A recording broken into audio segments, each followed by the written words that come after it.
Hi, I'm John Green, and this is Crash Course European History. So, it's 1789, and Europe has been through an endless number of wars. Territory has changed hands, hundreds of thousands of people have died, and crop yields have been pretty bad lately.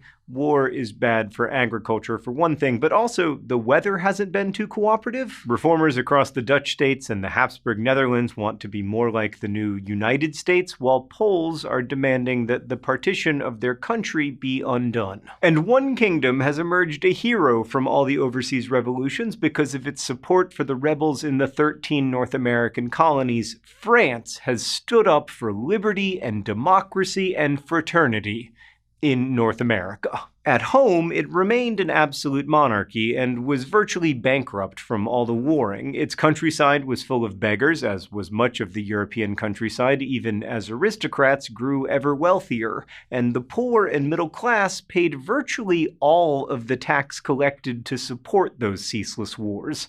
All of which is to say that in 1789, France, the strongest and most populous country on the continent, was in crisis.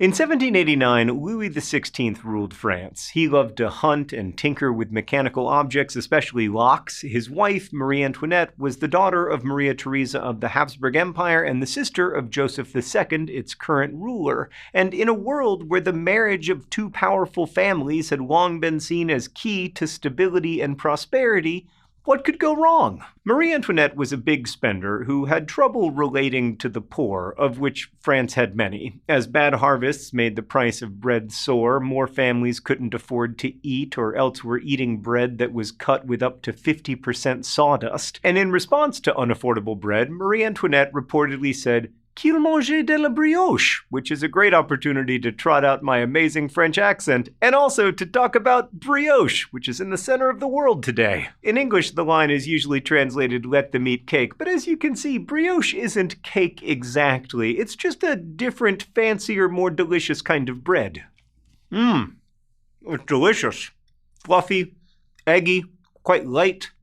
I don't understand why the peasants couldn't just eat this stuff. Stan says that I'm hopelessly out of touch, to which I say, can I have some more of that brioche? At any rate, France as a whole was broke. Now, its reform-minded ministers did try to revise the tax system so that the church and the aristocracy would have to pay at least some taxes, but you'll recall there was a group of appellate judges called the Parlement who had to register royal decrees, and they refused to register that one. And bankers, meanwhile, refused to provide the crown with additional loans, which led to a proper financial crisis.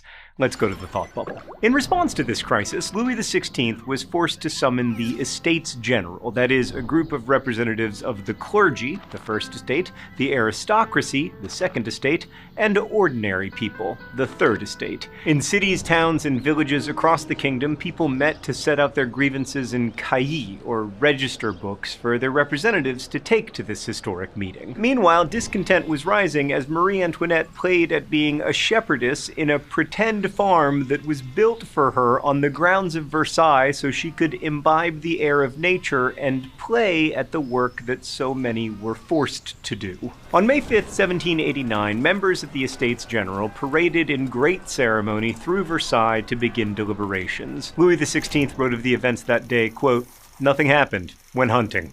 Which just goes to show you that history is about perspective. Members of the Third Estate, meanwhile, immediately protested that their one vote as a group would always be beaten by the two votes of the first two estates. So members of the Third Estate retreated to a nearby tennis court, declaring themselves the National Assembly and claiming to represent all French people better than the Estates General did. These representatives swore in the so-called tennis court oath that they would not disband until they had constructed a nation of individual citizens instead of a kingdom of servile subjects. Thanks, Thought Bubble. So the National Assembly's moves toward enacting a reform program were backed by the muscle of ordinary people, many of them furious about injustice and poverty. On July 14th, the people of Paris seized the Bastille Fortress, a prison full of weapons and a symbol of the monarchy's ability to imprison anyone arbitrarily. And in the countryside, peasants took over chateaux and destroyed aristocratic titles to land and peasant services.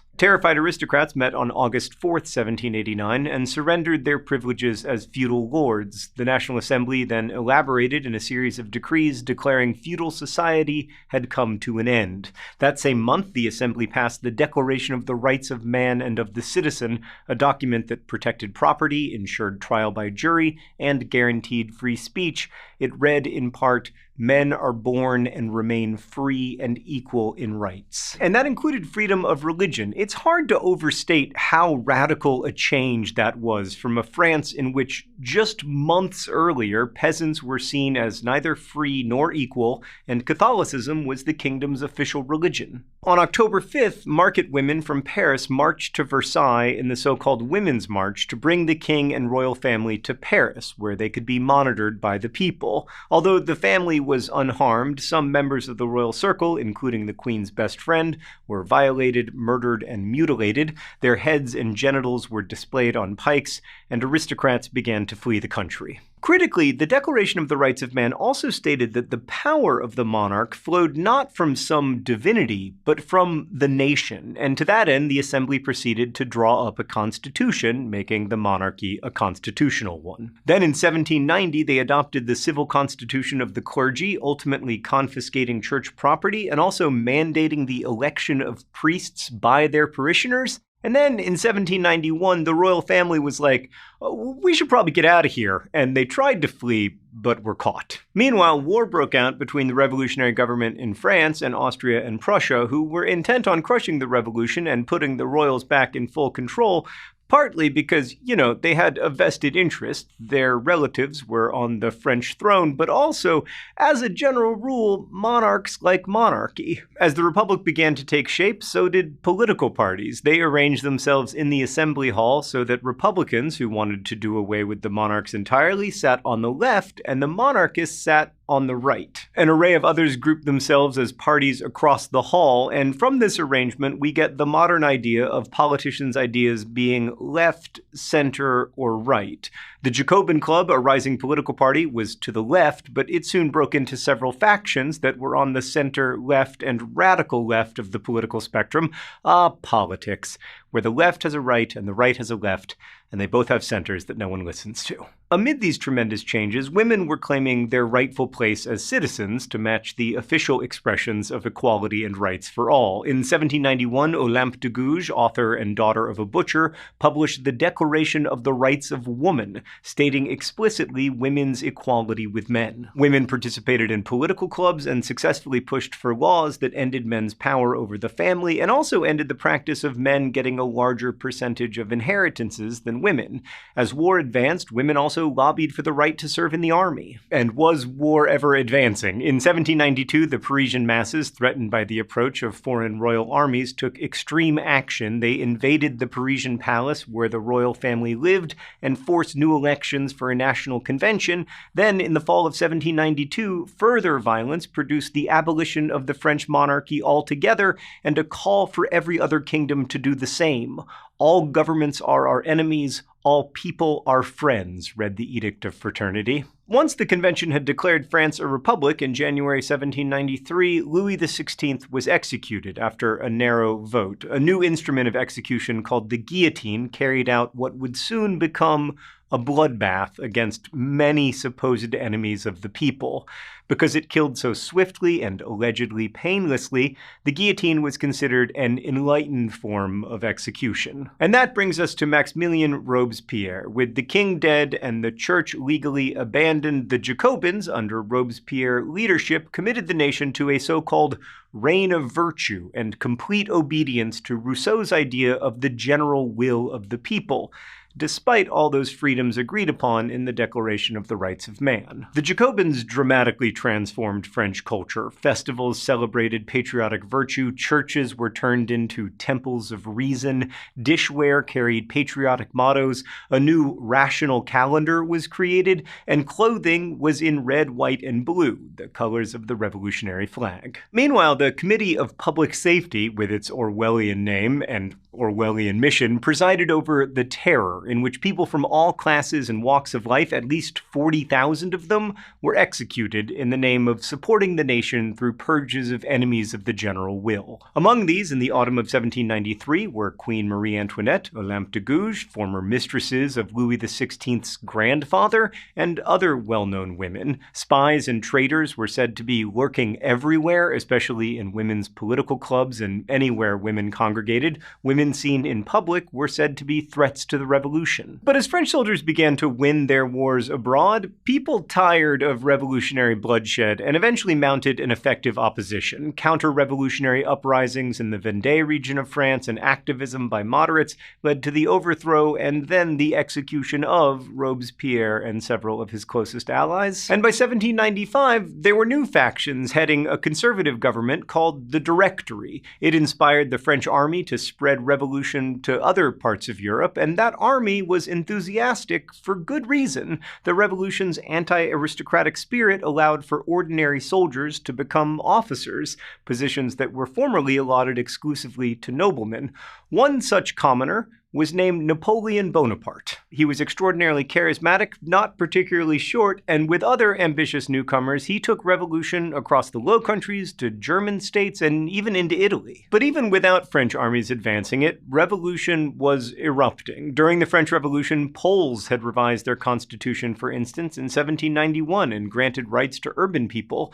But a far different outcome from that in France awaited. While the French pursued their revolution, the other continental powers, Russia, Austria, and Prussia, finished divvying up Poland among themselves so that it no longer existed. But Enlightenment ideas of freedom continued to spread. They spread in Spanish colonies in South America and also in the rich French sugar colony of Saint-Domingue. The French Revolution, or maybe more properly the French revolutions, helped people in Saint-Domingue understand that they too could seek freedom, and the ensuing Haitian Revolution inspired slave activism in many other places, which you can learn more about in our episode of Crash Course World History on the topic. So when we think about why the French Revolution is so important, one of the big reasons is that it consolidated the idea that the nation was composed of citizens, mostly citizen men at first, a fraternity or brotherhood that replaced a kingdom in which a monarch ruled subjects. And this was a huge change for Europe and eventually the world, because it helped to usher in the idea of nation-states and the idea